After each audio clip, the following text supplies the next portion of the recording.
Hello everyone, இந்த வீடியோவில் நம்ம பாக் கட்டிங் ப்ளவுஸ்க்கான எம்மிங் தான் பார்க்க போகிறோம். ஒவ்வொரு ப்ளவுஸ்க்கும் டிஃப்ரெண்ட்டாக வரும். அதாவது ரவுண்ட் நெக்குக்கு கொஞ்சம் டிஃப்ரெண்ட்டாக வரும், பா நெக்குக்கு டிஃப்ரெண்ட்டாக வரும். எம்மிங் பண்ணுறது எல்லா இதுவுமே நீங்கள் எந்த மெத்தட் யூஸ் பண்ணுறீங்களோ நீங்கள் அதுவே யூஸ் பண்ணிக்கலாம். ஆனால் அந்த பா நெக் திரும்புது இல்லையா, அந்த இடத்துல மட்டும் கொஞ்சம் கவனமாக பண்ணணும்.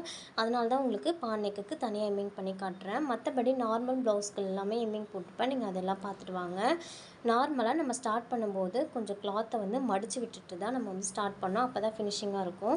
ஸோ அந்த மாதிரி முடிச்சு போட்டுட்டு அந்த ஸ்டார்ட் பண்ணுற இடத்துலையே ஒரு 2-3 வாட்டி நம்ம தையல் போட்டுட்டு அதுக்கப்புறமா தான் நம்ம ஆரம்பிக்கணும். தையல் மீன்ஸ் நம்ம எம்மிங் பண்ணுறது அந்த இடத்துக்கிட்டே ஒரு 2 to 3 டைம்ஸ் பண்ணிக்கோங்க. அதுக்கப்புறம் நம்ம நார்மலாக எப்பயும் போல் எம்மிங் பண்ணிக்க வேண்டியதான். க்ராஸாக பண்ணலாம், எட்ட பண்ணலாம், அந்த மாதிரி பண்ணிக்கோங்க. எப்படி பண்ணாலுமே ஃப்ரண்ட் சைடில் நீங்கள் எம்மிங் பண்ணது அதிகமாக தெரியாமல் இருக்கணும். சின்ன ஒரு டாட் மாதிரி தான் தெரியணும். அதுதான் எம்மிங்க்கான அழகை கொடுக்கும். இந்த மாதிரி நம்ம ஃபுல்லாக கண்டினியூவாக பண்ணிகிட்டே வந்துட்டு அந்த பாக் கட்டிங் திரும்புகிற நேரத்தில் மட்டும் நம்ம என்ன பண்ணணும்னு பார்த்திங்கன்னா, நீங்கள் அழகாக திருப்பி பாருங்கள். அது எந்த ஒரு பிரச்சனையும் இல்லாமல் திரும்பும். நான் சொன்ன மாதிரி நீங்கள் ஸ்டிச் பண்ணியிருந்தீங்கன்னா உங்களுக்கு கரெக்டாக வரும். ஸோ அந்த மாதிரி நீங்கள் இப்படி வச்சு பார்த்தாலே தெரியும் பா அழகாக திரும்புறது. நம்ம அந்த திரும்புகிற இடத்துக்கிட்டே நம்ம அப்படியே தச்சுக்க வேண்டியதான். கொஞ்சம் எம்மிங் கிட்ட வரும்போது அந்த எண்டிங்கில் நம்ம கிளாத்து கொஞ்சம் உள்ளே தள்ளிட்டு அதுக்கப்புறமா தைச்சிருப்போம் இல்லையா, அந்த இடத்துக்கிட்ட முனையில் நம்ம ஒரு எம்மிங் போட்டோம்னா கரெக்டாக அது ஸ்டிப்பாக நிற்கும். இந்த மாதிரி போட்டுட்டு அந்த ஷார்ப் எண்டு வருது இல்லையா, அதுக்கிட்ட ஒன்று போட்டுக்கோங்க. அவ்வளோதான், ரொம்ப சிம்பிள் தான். இந்த ஒரே ஒரு மெத்தட் மட்டும்தான் நம்ம ஃபாலோ பண்ணணும். மற்றபடி நார்மலாக நம்ம எம்மிங் பண்ணால் போதும். ஒரு வழியாக பா கட்டிங் ப்ளவுஸ் முடிச்சாச்சு. ஃபஸ்ட்டில் நார்மல் ப்ளவுஸ்லேருந்தே பா கட்டிங் வரைக்கும் நம்ம ஃபுல்லாக ஃபினிஷ் பண்ணியாச்சு. நீங்கள் கண்டினியூவாக வீடியோ பார்க்குறவங்களா இருந்தீங்கன்னா நீங்கள் எல்லாமே நோட்ஸ் எடுத்து வச்சுக்கோங்க. இதுக்கப்புறம் வர்றது நமக்கு lining with back open blouse தான் வரும், நியூ ப்ளவுஸு. நம்ம அது ஸ்டார்ட் பண்ணுவோம். ஓரளவுக்கு ப்ளவுஸ் போர்ஷன்லாம் கம்ப்ளீட் பண்ணிவிட்டு சீக்கிரமாகவே ஆரி ஒர்க் ஸ்டார்ட் பண்ணலான்னு இருக்கேன். ப்ளவுஸை பொறுத்த வரைக்கும் இந்த போர்ஷன் போகிறது லேட்டாக தான் ஆகும். ஏன்னா உங்கள் எல்லாருக்குமே அது கம்ப்ளீட்டாக புரியுதா அப்படின்னு சொல்லிட்டு எனக்கு தெரியணும்.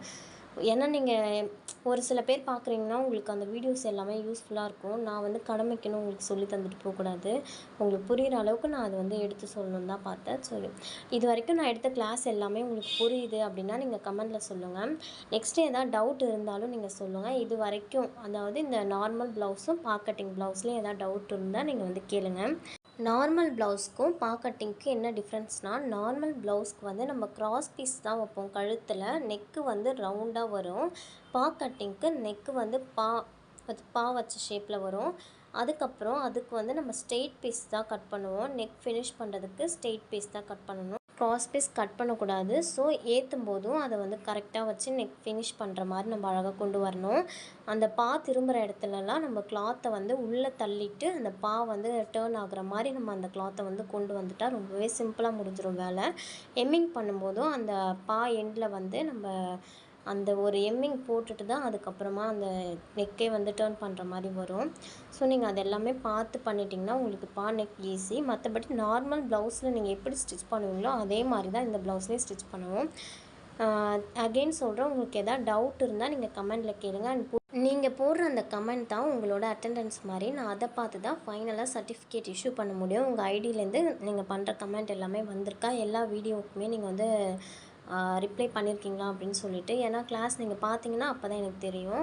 ஸோ நீங்கள் எல்லாத்துலேயுமே கமெண்ட் பண்ணிவிடுங்க. நான் சர்டிஃபிகேட் இஷ்யூ பண்ணும்போது உங்களோட ஐடி கேட்பேன், நீங்கள் அப்போ சென்ட் பண்ணால் போதும். இந்த வீடியோ உங்களுக்கு யூஸ்ஃபுல்லாக இருந்ததுன்னா மறக்காமல் நம்ம சேனலை சப்ஸ்கிரைப் பண்ணிவிடுங்க. அப்படியே உங்கள் ஃப்ரெண்ட்ஸ் அண்ட் ஃபேமிலிக்கு ஷேர் பண்ணி விட்டுருங்க. நம்ம கிளாஸில் நீங்களும் ஜாயின் பண்ணணும்னு விருப்பப்பட்டால் நான் கமெண்ட் பாக்ஸில் ஒரு வாட்ஸ்அப் லிங்க் கொடுக்குறேன். அதை கிளிக் பண்ணி ஜாயின் பண்ணிக்கோங்க. தேங்க்யூ ஃபார் வாட்சிங்.